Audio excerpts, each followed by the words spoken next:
네, 하나님 말씀 찾겠습니다. 창세기 2장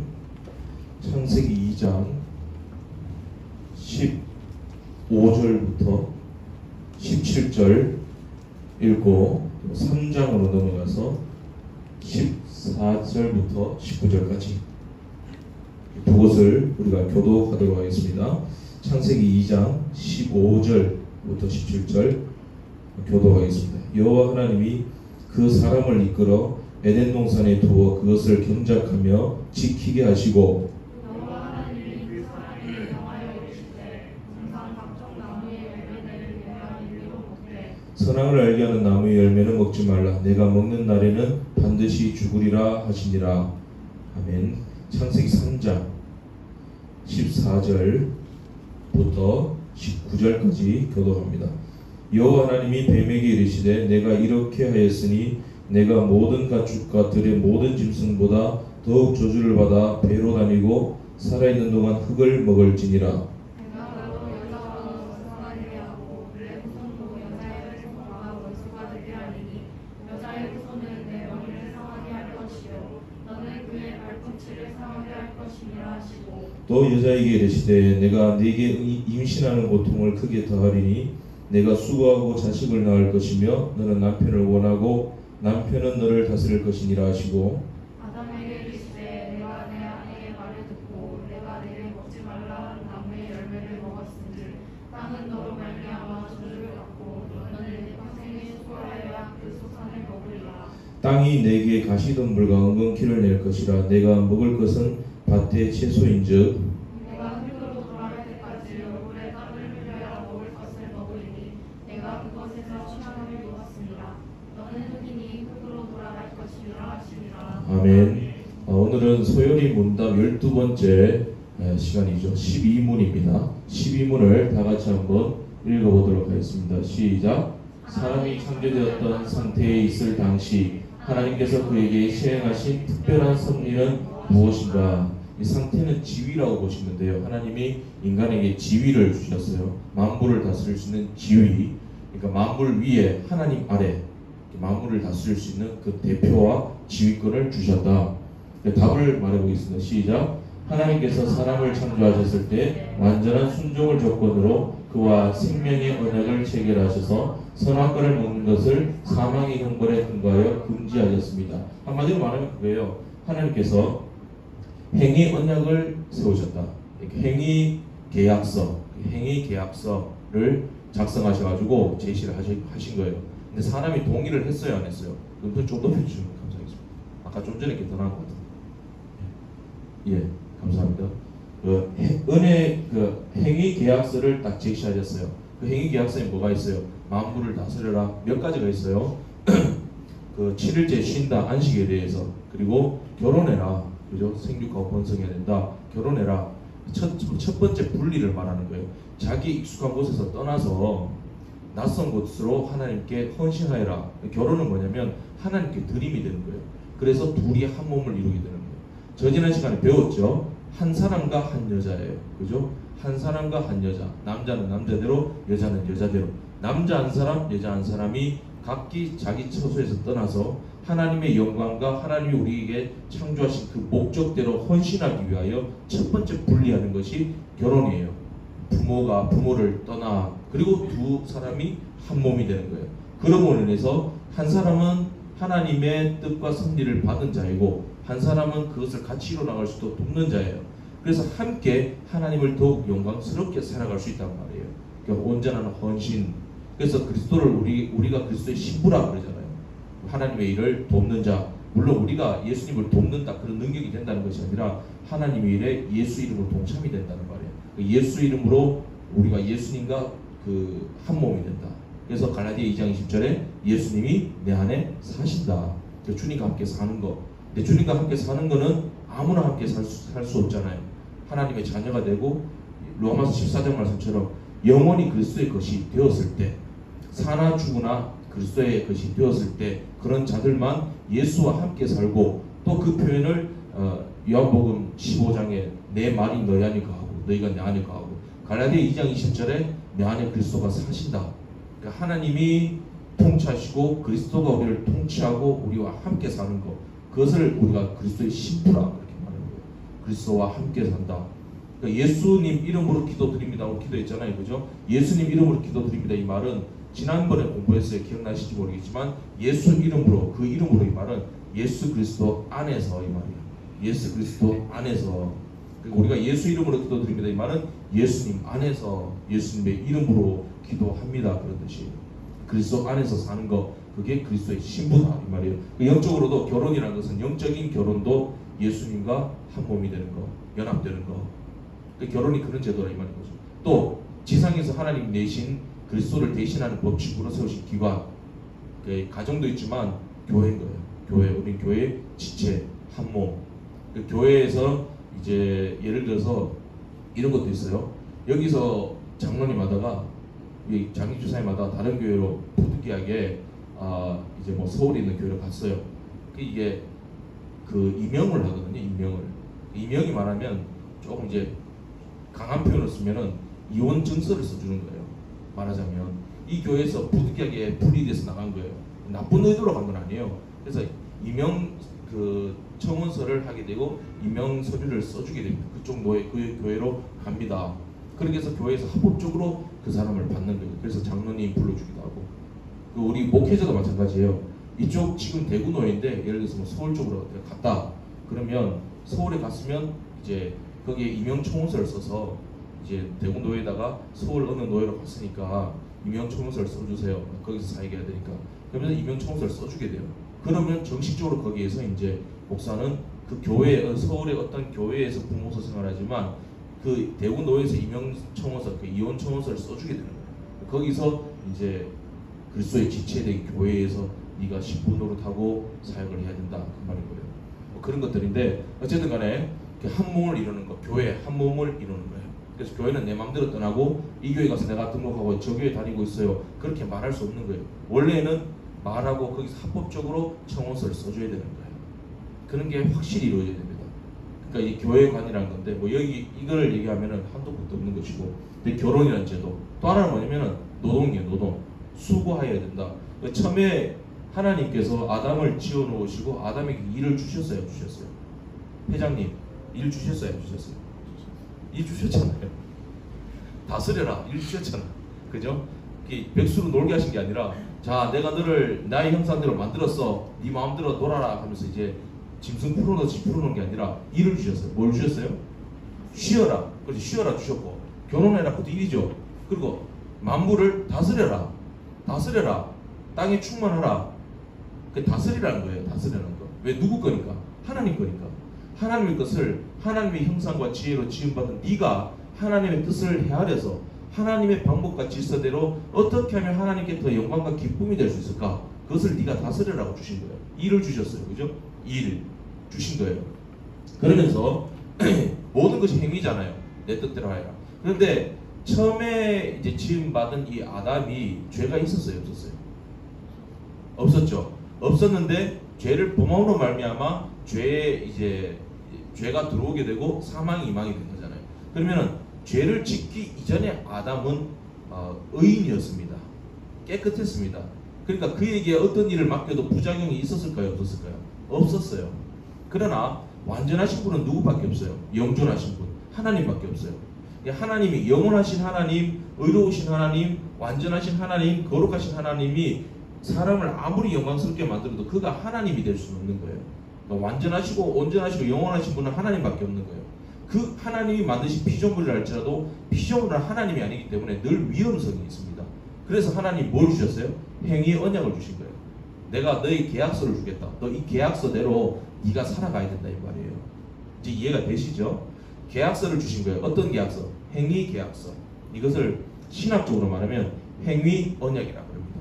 행위 언약이 뭘까요? 오늘 기도하신 저 원장입니다. 행위 언약이 뭐예요? 당신이 생각하는 대로 한번 해봐요. 네. 행위에 따라서 뭐와 무엇은 나눠져요? 행위에 따라서. 말하자면 하나님이 원하는 행위가 있어. 그것을 하면 어떻게 되는 거예요? 그렇지, 사는 거예요.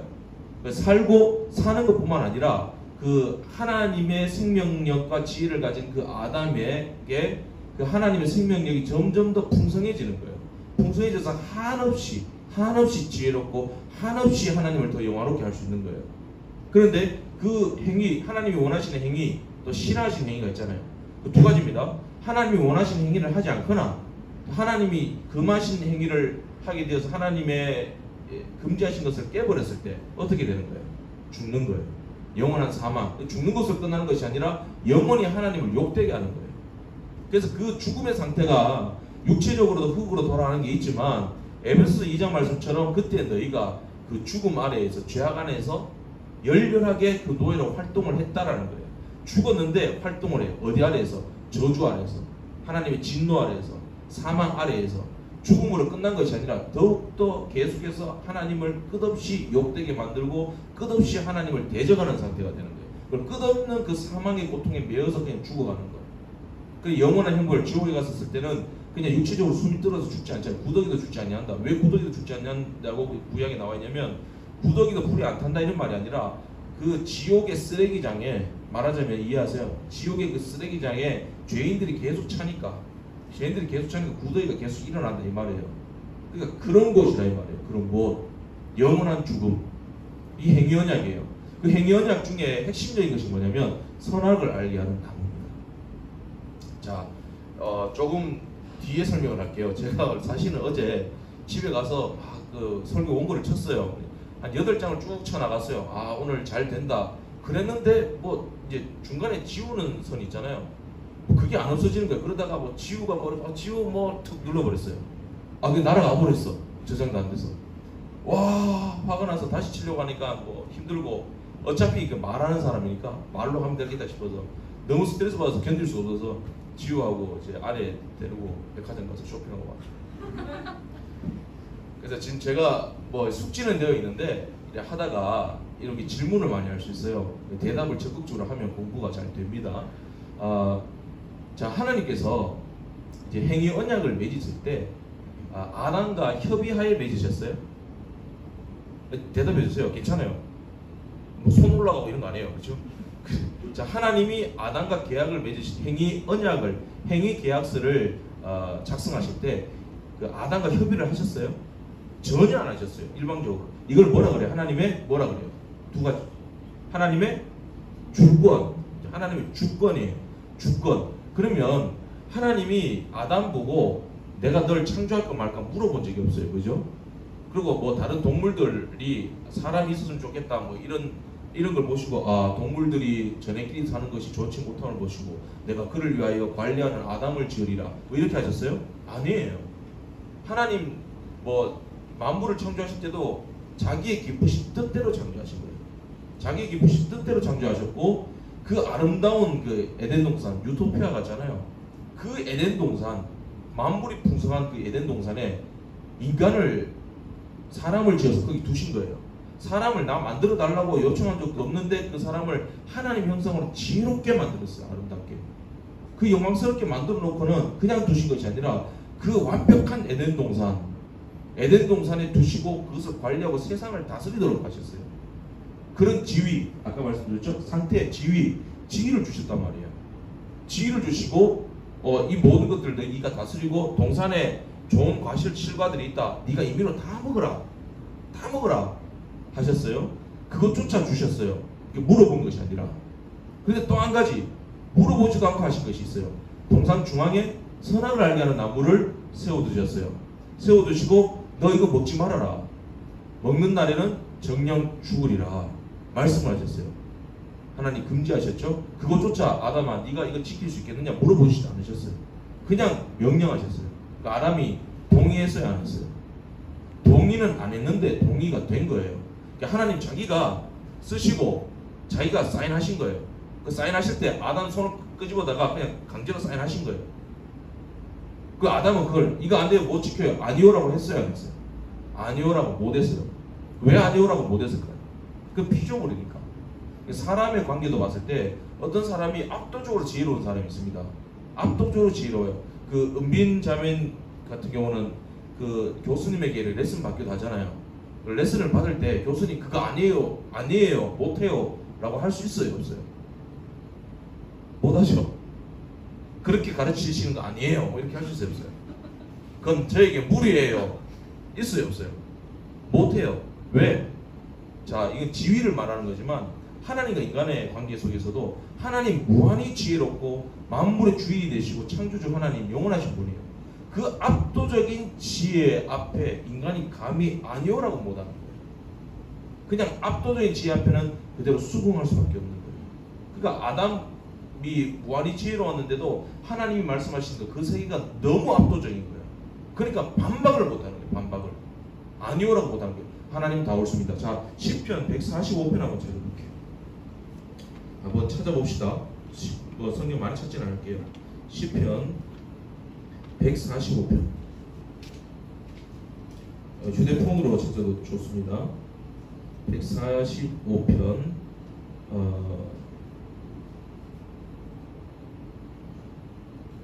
145편 네, 17절 말씀을 다 같이 한번 읽어보도록 하겠습니다. 시작. 여호와께서는 그 모든 행위에 의로우시며 그 모든 일에 은혜로우시도다.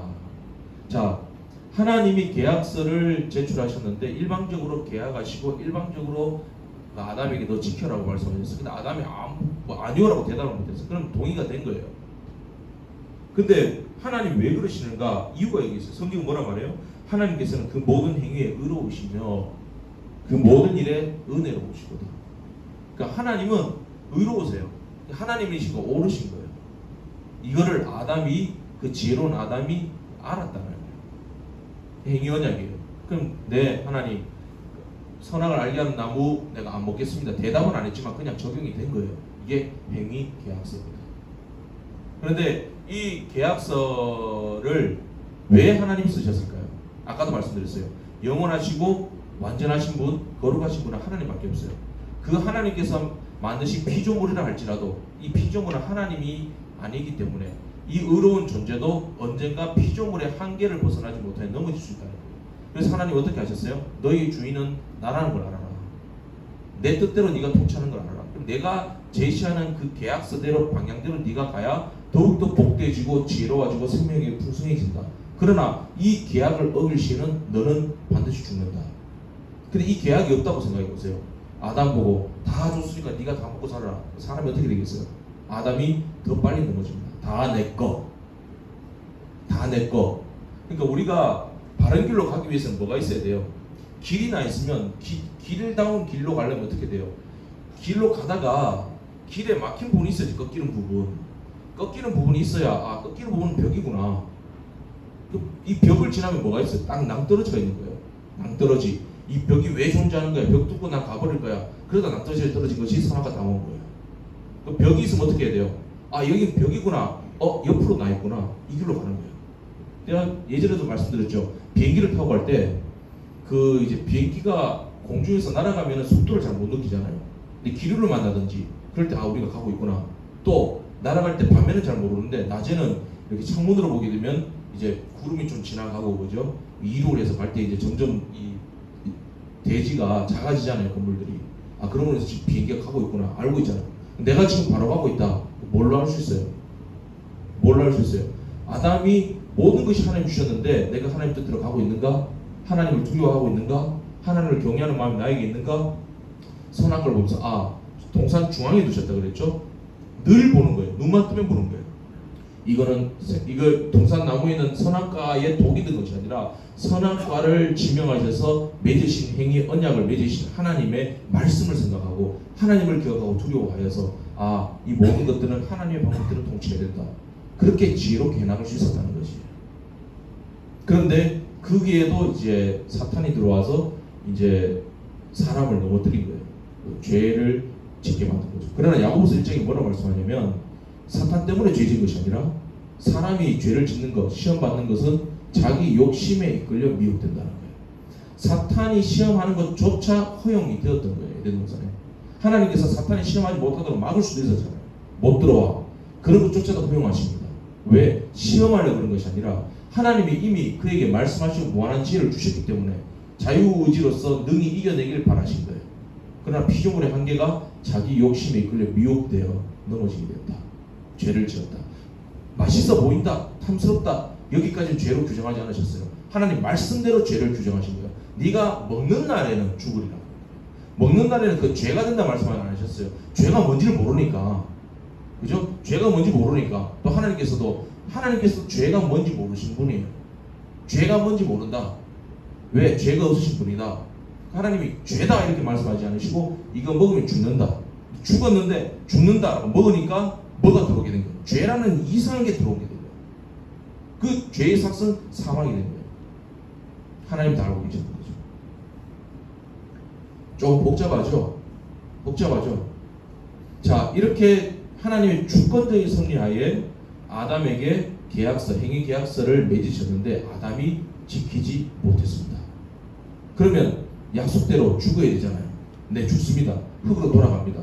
그러나 1차적 육체적인 죽음을 말하는 게 아니에요. 영원한 삶, 영원한 생명을 그 전에 논했던 것이기 때문에, 영원한 죽음을 또 말했던 것이기 때문에 하나님이 어떻게 조치를 취하세요? 에베소서를 보세요. 에베소서를 보게 되면 창세전에 하나님 우리를 예정하셨다고 되어 있어요. 그러면 세상 모든 만물을 태초에 하나님 천지를 창조하시기 전에 이미 아담을 만드시기도 전에 이미 나를 만드시고 계획하셨는 거예요. 마음속에 나의 백성으로 작정하셨다라는 거예요.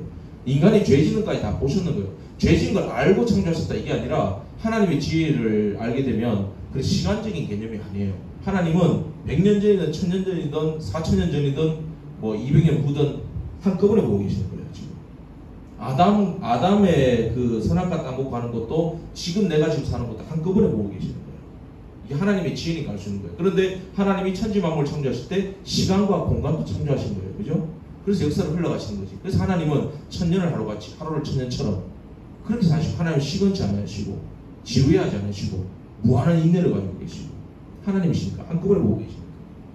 자, 하나님 창세전에 아담도 예정하시고 아브라함도 예정하시고 지금 오늘 그 진주 선생님도 예정하시고, 진주 선생님 저기 강대웅 강사님도 예정하시고 다 예정하시고 우리를 다 예정하셨는데 창세전에. 그런데 아담이라는 대표성을 띈 사람이 죄를 지었어요. 그 로마서 5장에 나와요. 한 사람으로 말미암아 아담이 어김으로 말미암아 모든 사람이 사망에 이르게 되었다.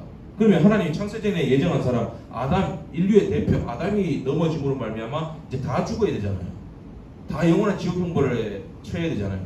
근데 하나님은 불가항력적인 은혜, 무조건적인 선택으로 하나님이 우리를 창세전에 예정하셨어요. 근데 다 치우쳐서 범죄한 인간이 되어버린 거예요. 아담의 그 대표성으로 말미암아 다 죽게 됐어요. 그러면은 어떻게 돼요?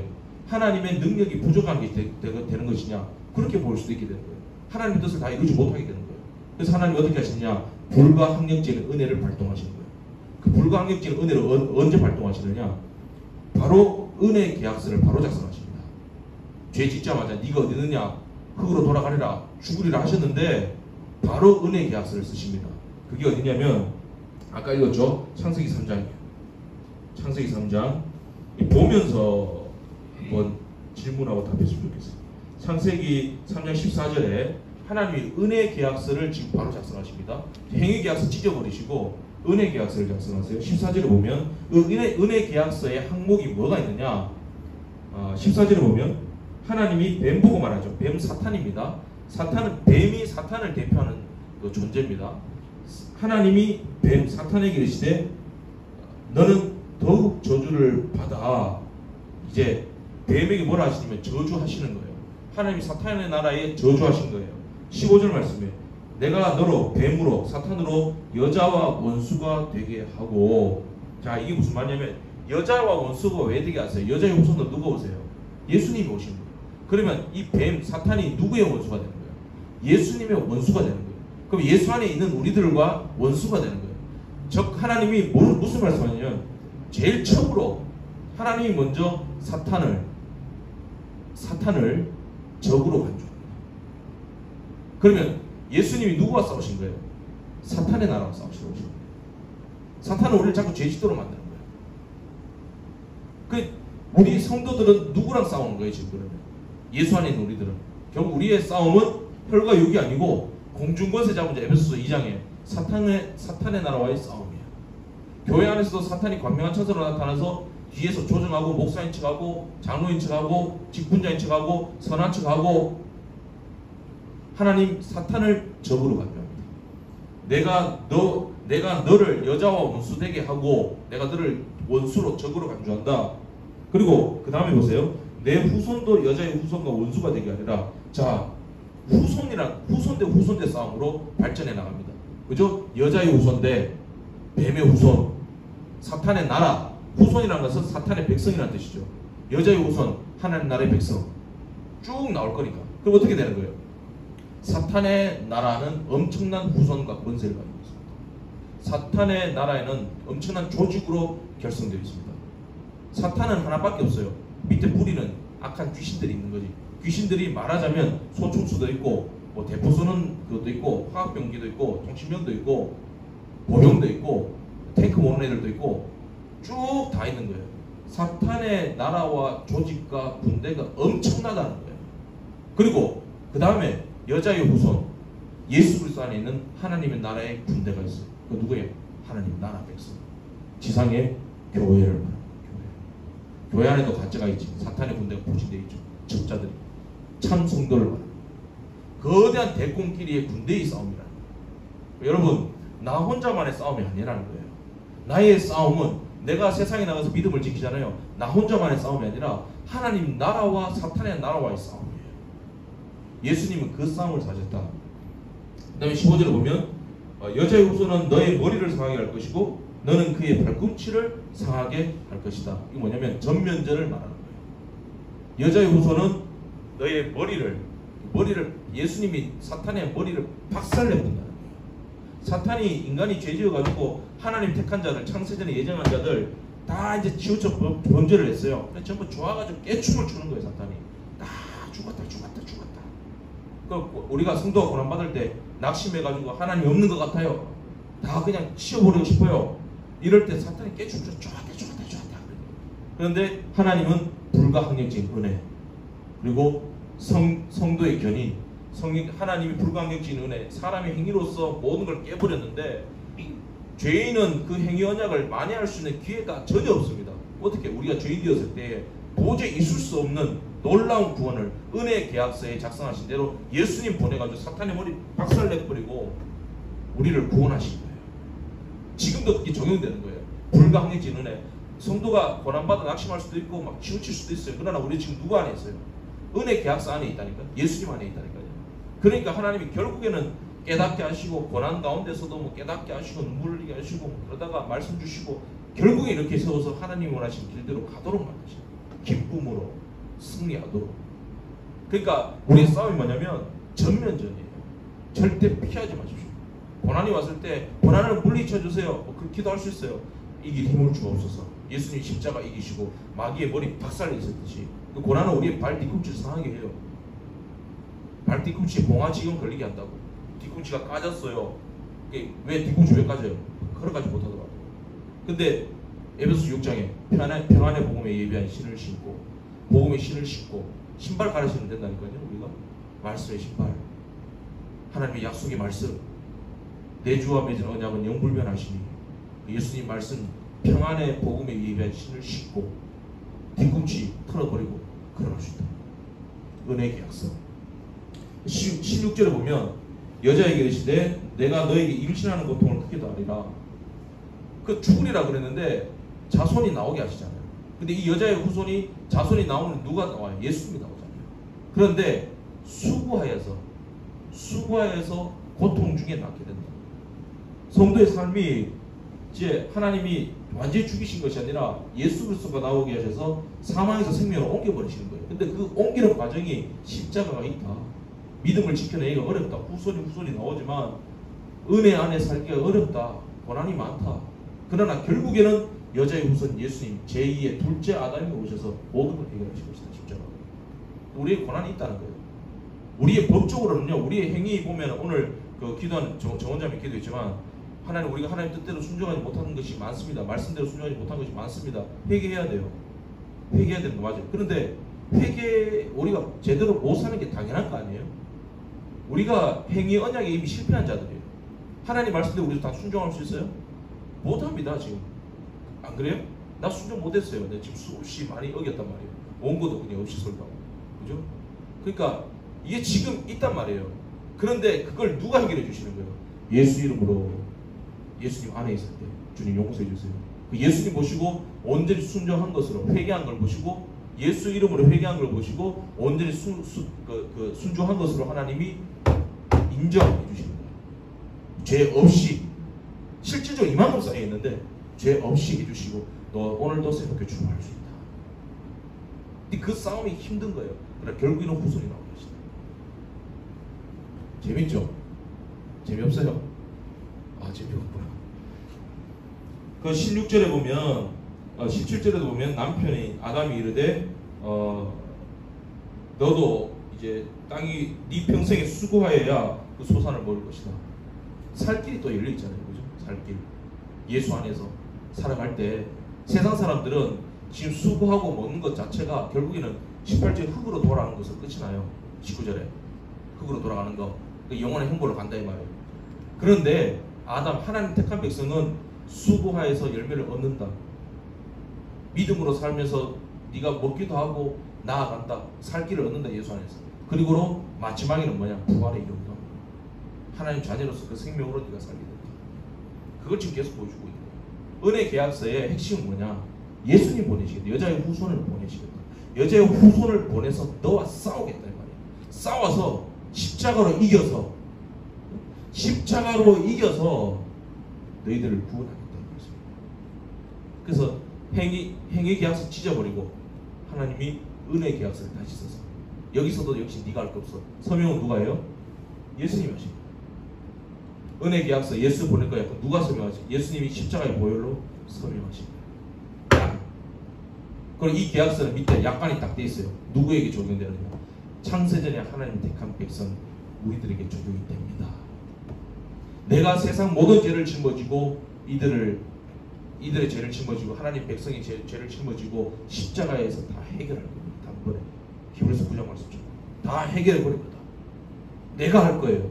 오케이. 사인해요. 예수님이 십자가 보혈로 피 흘려주심으로 사인을 쫙. 그러므로 은혜 계약서대로 우리가 살아가야 되는데 그게 뭐냐면 두 가지예요. 하나는 싸우십시오. 말씀으로 싸우십시오. 삶은 장난이 아니에요. 하나님이 말씀하셨잖아요. 사탄의 나라와 싸운다. 그 누가복음 22장 20절에 보면 성만찬할 때 예수님이 제자들이 말씀하셨어요. 잔을 가지사 이 잔은 내 피로 세우는 새 언약이니 새 계약서니. 이게 뭐예요? 은혜 계약서. 뭘로 세운다? 내 피로. 고난이죠. 예수님의 십자가 고난, 보혈의 은총으로 계약서를 새로 써서 나를 사망에서 생명에 옮겼어요. 그래서 그리스도 안에서 경건하게 하는 자는, 살고자 하는 자는 고난을 받는다. 고난이 뭐예요? 싸움이에요. 싸움. 여러분 열왕기상 17장에 보면 유명한 결투 장면이 나오죠. 누구의? 열왕기가 사무엘상. 누가 누구의 결투예요? 골리앗과 다윗의 결투입니다. 그러면 이 골리앗과 다윗의 결투는 설교하기가 굉장히 어려워요. 뭐 믿음으로 기도하고 물매를 던졌을 때 하나님이 이기게 해주시고 이거 다 지엽적인 거예요. 이건 장난하는 거예요. 말하자면 핵심이 아니란 말이에요. 진짜 핵심이 뭔지 아세요? 사탄의 나라와 그리스도의 나라의 대립이에요. 골리앗은 사탄의 나라 블레셋, 사탄의 나라의 거인 장수 대표자입니다. 사탄의 나라의 대권을 가진 대표자. 다윗은 누구예요? 하나님 나라의 대표자. 다윗의 후손도 누가 와요? 예수 그리스도. 하나님의 나라와 사탄의 나라가 싸웠어요. 누가 이겼어요? 하나님의 나라가 원수의 머리를 빡 깨버리잖아요. 진짜로 물매 던져가지고 이 말씀하고 연결이 되는지 모르지만 물매를 던져가지고 이마에 빡 박아버리잖아요. 빡 박아가지고 어떻게 해요? 달려가서 살아있는데 아직 한 대 맞아가지고 기절해가지고 숨 헐떡거리고 있는데 그 골리앗의 칼을 빼가지고 가슴 팍 몸을 밟고 목을 잘라버리죠. 머리를 잘라서 머리를 들고 와버리잖아요. 사탄의 머리를 박살내는 거예요. 십자가로 이기신다. 그죠? 여러분 제가 그 슬기로운 의사생활을 좋아합니다.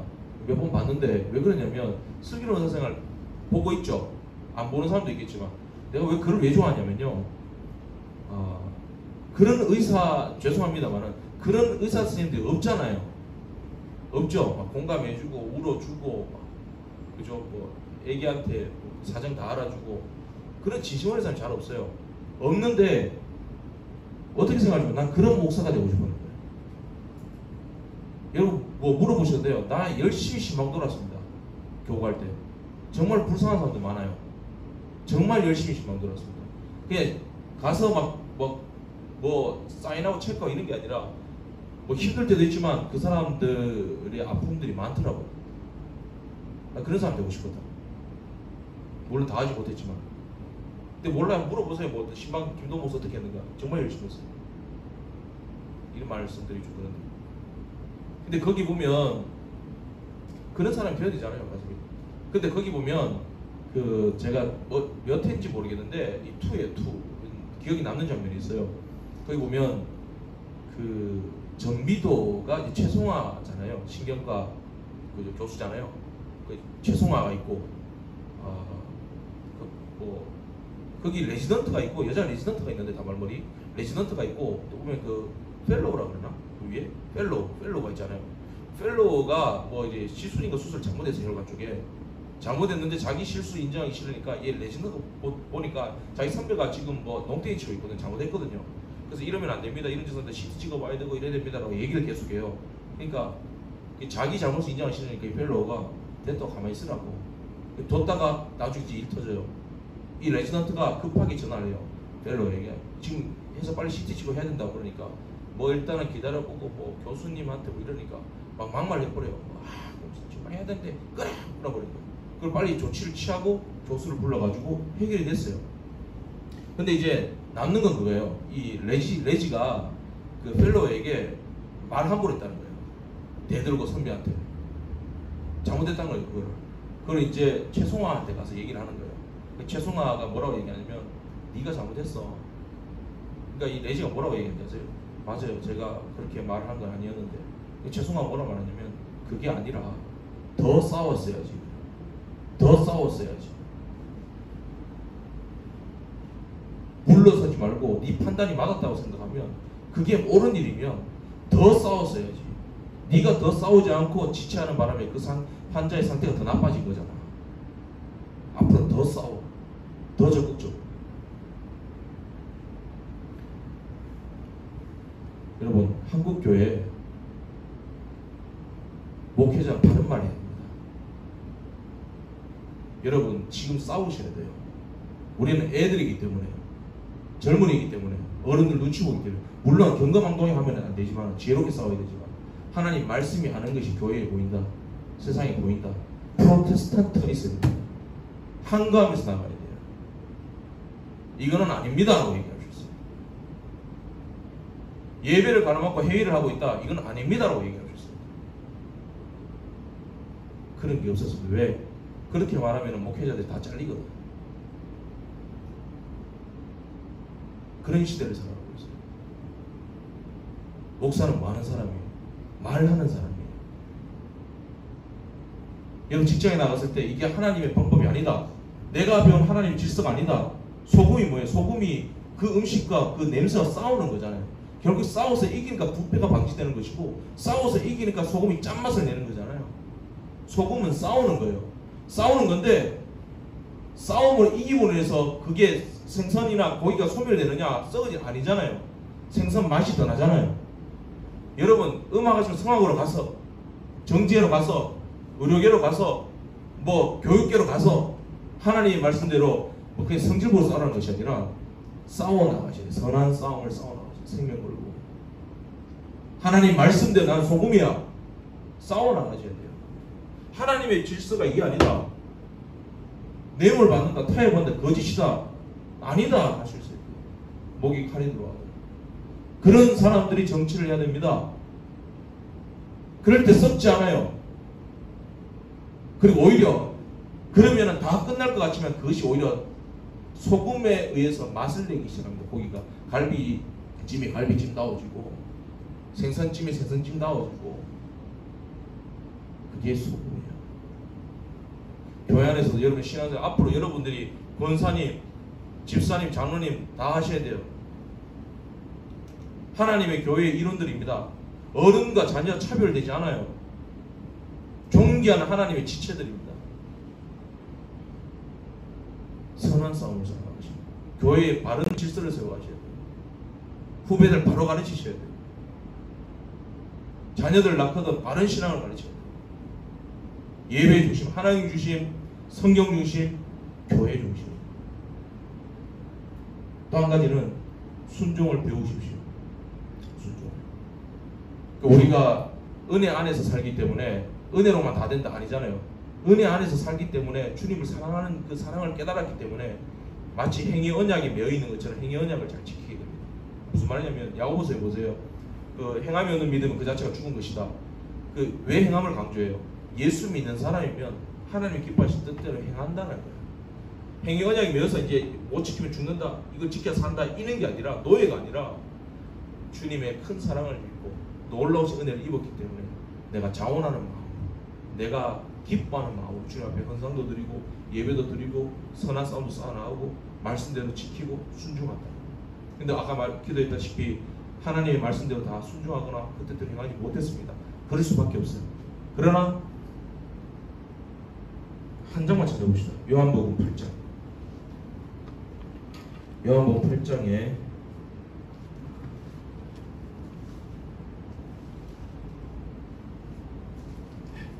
요한복음 8장 29절 말씀 다 같이 읽어봅시다.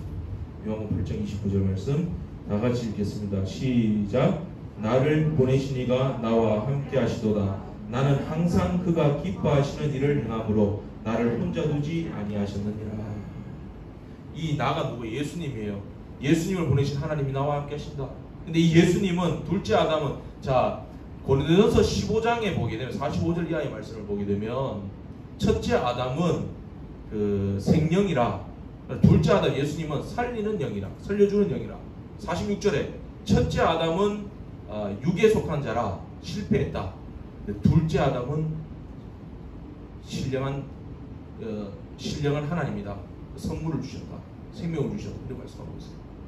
자, 그래 첫째 아담은 하나님의 뜻을 다 행하지 못했습니다. 그게 우리예요. 근데 둘째 아담이신 예수님 뭐라 하세요? 나는 항상 그가 기뻐한 일을 행함으로. 예수님은, 둘째 아담은 살려주는 영이에요. 그래서 나는 항상 하나님 뜻대로 다 행한다는 거. 예수님만 할 수 있는 거예요. 우리는 할 수 있나 없나? 못합니다. 어떻게 해야 돼요? 예수님의 이름으로. 하나님, 주의 성령님이 날 깨닫게 만드시고 기도하게 만드시고 예배자 나오게 만드시고, 그래서 하나님의 뜻을 다 행하신 예수님 안으로 내가 들어가기만 하는 거예요. 그러면 하나님이 누가 행하는 걸 보세요? 내 안에 행하시는 이는 예수님이시니. 빌립보서 자기의 기쁘신 뜻대로 행하신다. 내 안에 사는 건 누구예요? 예수님이에요. 내가 예수님 안에 있을 때 내가 어떻게 해요? 다 하나님 뜻대로 행하지 못하고 오늘 또 거짓말하고 치우쳤습니다. 많은 성령님이 자꾸 나를 고통스럽게 만드는 거예요. 네가 하나님의 자녀인데, 하나님의 큰 은혜를 받았는데 네가 그러면 되겠느냐? 깨닫고 예수님의 이름으로 주님 용서해 주세요. 나아가기. 예수님 이름으로. 기도가 그렇게 중요한 거예요. 예수님 안으로 들어가잖아요. 그러면 하나님이 예수님 보시고 네가 다 행하였구나. 나더러 주여 주여 하는 자가 하나님 나라 들어가는 것이 아니요, 나를 보내신 아버지의 뜻대로 행하는 자. 하나님이 나를 보내신 아버지 뜻대로 행할 수 있는 사람은 바로 예수님밖에 없어요. 근데 우리는 예수님 안으로, 하나님이 예수님으로 말미암아 세우신 십자가 언약과 예수 이름으로 회개하는 마음으로 나아갈 때, 예수님 안으로 들어갈 때 하나님이 내가 다 행한 것을 보시고 넘어가 주시는 거예요. 엑소더스 넘어가시고 너를 의롭다. 여러분 잘못 많이 했죠? 우리 다 많이 다 치우쳤잖아요. 근데 이 시간 예수 이름으로 나아가십시오. 은혜의 계약서를 기억하십시오. 은혜의 계약서 누가 서명하셨어요? 예수님이 서명하셨어요. 그 예수님이 서명하셨다는 거 믿고 그 공약 안에는 예수님이 다 서명하실 때 내 안에 들어오면 다 되는 것으로 하나님이 인정하십니다. 영원히 유효합니다. 은혜의 계약서대로 선한 싸움을 싸워가시고 말씀을, 에베소 6장의 말씀을 그리고 예수님께 순종을 들어오십시오. 예수 안으로 들어가십시오. 하나님이 승리의 영광을 주실 겁니다. 기도하겠습니다. 하나님 아버지, 오늘도 일시대학부가 은혜의 계약서대로 이 하나님의 말씀으로 선한 싸움을 싸우고 예수 안에서 승리할 수 있는 주의 거룩한 백성 되게 하여 주옵소서. 예수님 이름으로 기도드립니다. 아멘.